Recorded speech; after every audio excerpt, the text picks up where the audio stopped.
mudah. Jadi Islam itu kan mudah.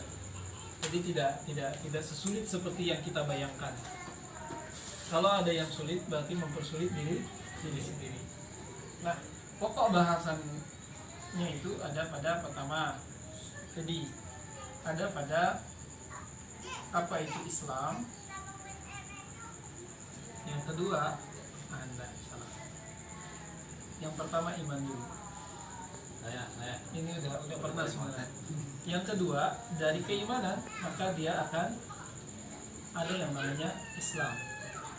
Yang ketiga, ada yang namanya ihsan. Dan kesemua ini nanti akan diambil dari kalimat takwa. Oke. Pertama, iman. Tadi iman ini berarti rukun iman tadi, mengamalkan semua rukun iman yang 6 tadi. Kemudian Islam pun mengamalkan semua rukun Islam yang 5 tadi.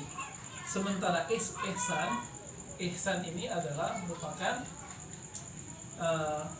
bagian daripada niat kita. Kira-kira kita melakukan rukun iman, kita melakukan rukun Islam, atau kita melakukan sebuah amalan berkaitan dengan rukun iman dan rukun Islam, itu untuk siapa? Nah, yang kita lakukan adalah kalau tadi inna dina yusrun, inna dina lillah.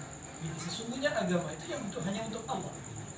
Dan kita beribadah juga hanya kepada Allah. Berarti kita beriman kepada Allah, kita berislam itu juga karena Allah. Dan kita lakukan semua itu dengan ihsan, dengan baik juga karena Allah. Maka ihsan ini adalah anta abudallah ka'annaka tarahu fa illam takun tarahu fa innahu yarak. Kita menyembah kepada Allah Subhanahu wa taala, kita beribadah kepada Allah Subhanahu wa taala, kita melakukan suatu amal kebajikan kepada Allah Subhanahu wa taala karena Allah Subhanahu wa taala, seakan-akan kita melihat Allah Subhanahu wa taala ada bersama atau di depan kita. Kita merasakan itu. Kalaupun kita tidak melihat bahwa Allah itu ada di depan kita atau Allah ada di samping kita, maka kita harus meyakini di dalam hati kita bahwa apa yang kita lakukan dilihat oleh Allah Subhanahu wa taala. Ini ihsan. An ta'budallaha ka'annaka tarahu fa illam takun tarahu fa innahu yarak. Engkau beribadah kepada Allah, engkau menyembah kepada Allah seakan-akan engkau menampak Allah ada di depanmu, atau kalau kita tidak menampak, kita meyakini dalam hati bahwa apa yang kita lakukan sedang disaksikan oleh Allah Subhanahu wa taala. Itu ihsan. Nah, buah dari 3 ini, maka semuanya ini harus dilakukan juga dengan penuh ketakwaan. Takwa ini kalau dikatakan oleh Umar Ibn Khattab adalah sebuah kehati-hatian. Kehati-hatian. Kenapa kehati-hatian? Seakan-akan kita berjalan di atas jalanan yang penuh dengan duri atau penuh dengan pecahan beling, pecahan kaca. Kira-kira kita berlalu di atas jalan itu gimana? Pasti dengan kehati-hatian. Kenapa? Supaya kita tidak tertusuk duri, supaya kita tidak tertusuk pecahan kaca, supaya kaki kita tidak terluka. Kata Umar bin Khattab, itulah takwa. Takwa itu adalah kehati-hatian. Tetapi takwa sendiri dimaknai juga oleh ulama kita di Indonesia dengan makna yang sangat singkat. Maknanya apa? Makna takwa ini, kata para ulama kita, adalah kita melakukan segala apa yang diperintahkan oleh Allah. Apapun yang diperintahkan Allah, tidak ada kecuali semua kita lakukan. Itu takwa.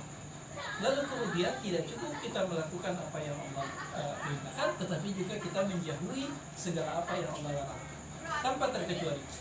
Nah, itu takwa. Singkatnya seperti itu. Kemudian para Ali bin Abi Thalib karamallahu wajhahu memaknai ketika ditanya apa itu takwa. Takwa ini kata Ali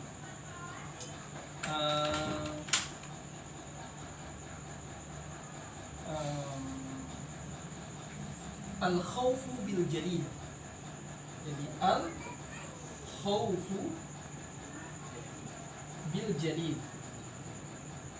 Baik, nanti kita sebutkan dulu. Kemudian yang kedua al-khawfu bil jalil. Yang kedua al-amalu bit tanzil. Al-amalu bit tanzil. Yang ketiga apa kira-kira? Ar-ridha bil qalil. Dan yang keempat al-isti'dad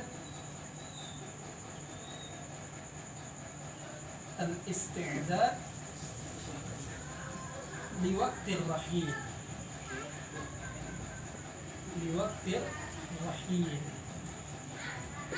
Baik. Jadi ada 4. Kata Ali bin Abi Thalib, takwa itu ada 4 perkara. Yang pertama al-khawfu bil jalil. Apa itu? Takut kepada Allah yang Maha Mulia. Jadi kita tidak takut kepada siapapun di dunia ini. Ketakutan kita hanya kepada Allah. Apa yang perlu kita khawatirkan kalau kita bersama Allah? Enggak ada. Kita khawatir misalkan apa? Enggak ada, rasanya enggak ada. Betul enggak ada. Kenapa? Karena kita punya Allah. Kalau kita sudah punya Allah, tidak ada yang perlu kita khawatirkan. Tidak ada juga yang perlu kita takuti. Tapi justru kita takut kalau kita dibenci oleh Allah. Kalau kita mengikuti apa kata manusia, kata para ulama, kita tidak akan pernah bisa memuaskan apa yang diinginkan oleh manusia. Misalkan Om Udin hari ini pakai baju kemeja, tiba-tiba orang bilang, Udin, jelek lah kalau pakai baju kemeja. Cobalah pakai baju koko misalkan. Mungkin gantengnya itu bertambah. Besoknya Om Udin pakai baju koko. Pas begitu pakai baju koko, ada lagi yang bilang, ya Om Udin, mau kemana? Udah kayak ulama besar saja gitu pakai baju koko. Udah gitu culun kelihatan tuh. Udah kata Om Udin, nggak jadi pakai baju koko. Besok pakai baju kaos dia. Begitu pakai baju kaos, ngaji kok pakai baju kaos gitu. Gimana ceritanya itu? Nah bayangkan, kalau kita selalu mendengarkan apa kata orang, tidak pernah selesai. Jadi yang fokus kita, jangan fokus apa kata manusia, tapi jadilah diri sendiri sesuai dengan apa yang dituntunkan oleh Allah Subhanahu wa taala. Maka bagi seorang mukmin, la khaufun 'alaihim wa la hum yahzanun. Bagi orang mukmin itu tidak ada rasa takut, tidak ada juga rasa sedih hati, tidak ada kekhawatiran. Kenapa? Karena mereka punya Allah. Maka takwa yang pertama, kita harus memiliki rasa takut kepada Allah. Sebuah negara akan maju kalau penduduknya takut kepada Allah. Tapi sebagaimana dikatakan oleh orang-orang luar tentang Indonesia yang mengejek orang Indonesia, misal Jepang ada yang ditakuti, maka mereka maju. Amerika ada yang ditakuti, maka mereka maju. Chinese ada yang ditakuti, mereka maju. Orang Indonesia, siapa yang ditakuti? Sama Tuhan saja mereka nggak takut, gitu kan? Nah itu makanya ngeri kita. Nah, kalau kata dulu seorang apa itu namanya Ali bin Abi Thalib kalau tidak salah, kalau pengen mencari pasangan itu carilah pasangan yang terlihat dari sholatnya. Kalau dia menjaga sholatnya, maka pastikan dia pasangan yang baik. Kalau dia tidak menjaga sholatnya, sudah tinggalkan. Ini termasuk ketika kita mencari teman. Kalau teman kita itu sholat 5 waktunya baik, pegang erat. Tapi kalau teman kita itu tidak sholat 5 waktu, sudah tinggalkan, cari teman yang lebih baik. Tapi bukan berarti dia harus kita musuhi. Maksudnya jangan dijadikan teman dekat, sudah berteman biasa saja. Kalau bisa diajak sholat 5 waktu, ya alhamdulillah. Tapi kalau sudah diajak tetap nggak mau, nanti ini bahaya. Karena bisa jadi nanti akan menarik kita ke neraka. Karena siapa teman kita, itulah yang menjadi nanti yang akan menjadi teman buat kita di akhirat. Itu yang kita takuti. Kenapa dilahirkan sholatnya? Karena gini, kalau dia mendirikan sholat, berarti dia punya rasa takut kepada Allah. Kalau dia tidak sholat, berarti Tuhan saja tidak dia takuti. Apalagi yang lain. Nah, yang kedua, setelah rasa takut kepada Allah, yang kedua al-amalu bitanzil, mengamalkan atau beramal atau berkehidupan bersesuai dengan apa yang diturunkan kepada kita umat manusia, yaitu dengan Al-Quran. Jadi Al-Quran ini pedoman dalam kehidupan seperti yang sudah kita jelaskan, dan kata Rasulullah, jaminannya adalah siapa yang berpegang teguh terhadap Al-Quran ini, maka dia tidak akan pernah tersesat. Begitupun kalau kita ingin mendidik anak-anak kita, gampang. Anak kita itu kita tidak perlu khawatir dengan kenakalan mereka. Nah, kuncinya cuma satu, apa? Dekatkan mereka dengan Al-Quran. Kalau mereka dekat dengan Al-Quran, nakal mereka itu akan nakal, namanya nakal anak-anak. Tapi kalau mereka sudah jauh dari Al-Quran, sudah tuh. Ya sudah. Karena dia pasti akan dekat dengan yang lain. Yang ketiga, al-ridha bil qalbi. Ini berkaitan dengan kehidupan kita di dunia ini. Rezeki terutama, nikmat. Kenapa? Ada banyak orang yang ketika diberikan kenikmatan oleh Allah Subhanahu wa taala, mereka mengatakan fa yaqulu rabbi akraman. Mereka mengatakan, "Wah, Tuhan telah memuliakan aku." Ketika Allah berikan dia kenikmatan, dia mengatakan Allah sedang memuliakan. Tetapi ketika Allah menguji dia dengan sesuatu yang sedikit, dia mengatakan fa yaqulu rabbi ahanan. Ini Tuhan menyengsarakan saya. Bayangkan, bukan begitu. Baik atau buruk itu tidak dilihat dari sesuatu yang banyak. Bisa jadi sesuatu yang banyak itu adalah merugikan.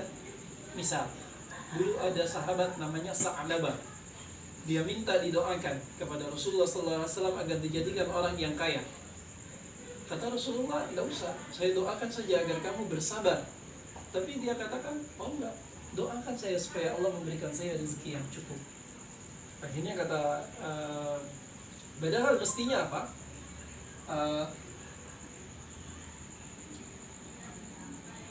Sabar dengan sesuatu atau ridho dengan sesuatu yang sedikit itu lebih baik daripada kita mendapatkan yang banyak tapi kita tidak mampu untuk memikulnya. Banyak orang yang dalam kehidupan susah, dia taat. Tapi ketika dia mulai diberikan kemuliaan oleh Allah berupa harta, mulai itu nikah lagi, habis. Ya, apa juga sih? Tapi mulai lupa maksudnya. Nah, itulah yang dilakukan oleh Sa'labah. Ketika dia sudah mendapatkan kenikmatan, dia lupa kepada Allah. Dia tidak mau membayar zakat. Diminta untuk bayar zakat, tidak mau dia bayar zakat. Nah, ini namanya ketika sedikit dia bisa taat, tapi ketika diberi banyak dia mulai lupa kepada Allah Subhanahu wa taala. Maka seorang mukmin, seorang muslim yang bertakwa itu dia memiliki sifat ridha bil qalil, memiliki sifat qanaah. Dia bersyukur dengan apa yang dia miliki. Berapapun yang Allah beri, itulah yang terbaik. Apapun yang Allah tetapkan, ya sudah. Dia terima saja. Tetapi ridha di sini bukan berarti dia pasrah. Karena bagi seorang mukmin itu dia harus memiliki mentalitas yang, kalau misalkan kita berbicara tentang harta, seorang mukmin mesti memiliki mentalitas sebagai orang yang kaya. Loh kenapa? Mukmin itu tidak ada yang miskin. Mukmin itu tidak ada yang susah. Kenapa? Karena dia punya Tuhan. Wa huwal ghaniyyul hamid. Allah itu sudah kaya, maha terpuji. Manan. Allah itu maha pemberi. Razzaq. Kita yakin itu. Jadi apa yang kita khawatirkan? Sementara rezeki Allah sudah jaminkan. Apa yang kita khawatirkan lagi? Udah, selama kita punya Allah, rezeki pasti dijamin. Selama kita diberikan kehidupan oleh Allah, berarti Allah masih memberikan rezeki. Maka bagi mukmin, apapun keadaannya, ya dia sabar. Dan mental yang dia miliki harus kaya. Kenapa orang jadi miskin? Karena mentalnya miskin. Kalau mentalnya sudah miskin, ya sudah. Mohon maaf, misalkan kerjanya minta-minta. Kenapa? Miskin. Tapi coba kalau mentalnya kaya, dia pasti akan berusaha dengan apapun. Misalkan Bob Sadino, orang yang terkenal dengan bisnisnya, Muslim ya beliau ya.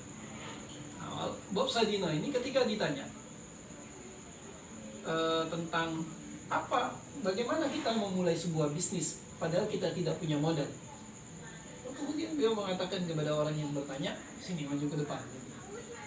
Gimana kalau tangan kamu saya beli dengan harga 1 miliar? Mau, kata dia. Ya sudah, saya beli kamu dengan 3 miliar. Tidak mau juga. Saya beli dengan 2 triliun. Tidak mau juga, kata orang itu. Lah, berarti tangan kamu itu lebih mahal daripada 2 triliun. Berarti tangan ini adalah modal utama untuk berusaha. Jadi selama Allah memberikan kesempurnaan kepada kita, masih memberikan cara untuk kita berpikir, berarti kita kaya. Berarti kita punya modal. Nah, yang miskin, kenapa mereka miskin? Mentalnya yang miskin. Maka dia jadi miskin. Kalau kita berusaha, ya kaya. Kemudian jalan aja dapat duit. Ya kan? Keluar rumah, dapat duit. Gitu. Coba kalau tidur di rumah, nggak dapat. Nah, itu mindset kita yang harus dibangun. Jadi mukmin itu kaya. Apapun kondisinya. Sementara rezeki atau nikmat yang Allah berikan itu tidak cuma diukur dari harta, dari uang. Bayangkan dari mata kita ini, kalau ada Ustaz Atlah itu, beruntungnya kita ini punya mata kita ini auto apa itu namanya? Kalau kamera itu auto fokusnya itu kan. Jadi begitu dia terbuka, fokus sudah. Pajak penglihatannya gitu. Begitu pun pendengaran. Coba bayangkan satu nikmat saja, kalau lubang hidung kita ini Allah balik dia, lubangnya menghadap ke atas. Oh gimana? Iya. Kalau hujan, awas hujan. Udah begini kan. Nah, itu salah satu nikmat saja. Itu beruntungnya.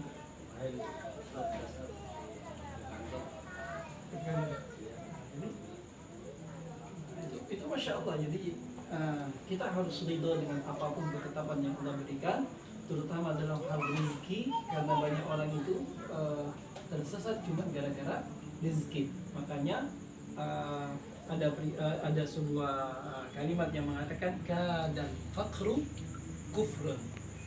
Hampir-hampir kemiskinan itu, kefakiran itu mendekatkan seseorang pada kekufuran. Dan kita bisa melihat berapa banyak saudara kita yang hidup di bawah garis kemiskinan, pada akhirnya agama mereka terjual cuma gara-gara segardus Indomie. Iya benar, itu terjual cuma gara-gara itu. Nah, ini yang kita jadi masalah. Dan yang terpenting lagi, selain daripada ini, takut kepada Allah, kemudian beramal dengan Al-Quran, kemudian ridho kepada apapun ketetapan Allah walaupun sedikit, dan yang terakhir adalah al-isti'dad li waqtil rahim. Hidup kita di dunia ini bagaikan kita berjalan di tengah padang pasir, lalu kemudian atau kita di dalam sebuah perjalanan, kita melihat ada warung kopi, kita duduk-duduk sambil minum kopi, ngeteh, makan burjo, kan? Mati warungnya warung Sunda nih. Jadi sehingga gitu kita makan-makan, setelah makan-makan kita lanjutkan perjalanan lagi. Nah, waktu kita makan-makan itulah dunia. Jadi kita cuma sekedar di persinggahan yang sangat lama. Nggak mungkin Udin berhari-hari di di warkop. Kalau Udin berhari-hari di warkop, berarti yang jaga warkop itu anak gadis yang cantik. Pada akhirnya dia nikahin, jadi dia nggak keluar dari warkop. Nah, itu jadi pemilik warkop, gitu kan? Nah, jadi yang perlu kita sadari adalah bahwa kehidupan kita pun adalah isti'dad di waktu akhir. Kita mesti punya persiapan untuk kehidupan yang lebih abadi nanti, kehidupan yang sebenarnya. Adapun dunia ini cuma bersinggah. Ini cuma bagian daripada kehidupan yang mesti dilalui dan waktunya sebentar. Bahkan orang tuh lebih lama di dalam kubur daripada di dunia. Hidup kita di dunia ini sebentar banget. Kalau kata orang cuma antara azan dan sholat saja. Cuma itu saja. Jadi sebentar banget penantiannya, cuma berapa menit. Azan, nunggu iqamatnya, tinggal sedikit saja. Intinya isti'dad di waktu akhir. Man arafa bu'dat safar fasta'iddu. Siapa yang tahu jauhnya perjalanan, maka hendaklah dia mempersiapkan bekalan untuk perjalanan tersebut. Nah pertanyaannya, apa bekal yang telah kita persiapkan? Tidak ada. Apa bekalnya? Tidak ada. Apa kita ini? Ngaji-ngaji kayak gini belum tentu diterima sama Allah. Cuma bukan berarti, nah, buat apa kalau sholat kita, ngaji kita, zakat kita, sedekah kita itu belum tentu diterima sama Allah, terus buat apa kita ngelakuin itu? Ya kan? Nah, pertanyaannya, orang yang melakukan saja belum tentu dapat jaminan, apalagi nggak ngelakuin. Kan begitu toh? Nah, gitu kan? Jadi orang yang nggak melakukan saja, orang yang melakukan saja belum tentu dapat jaminan, apalagi yang tidak melakukan. Jadi itu intinya. Istiqdat di waktu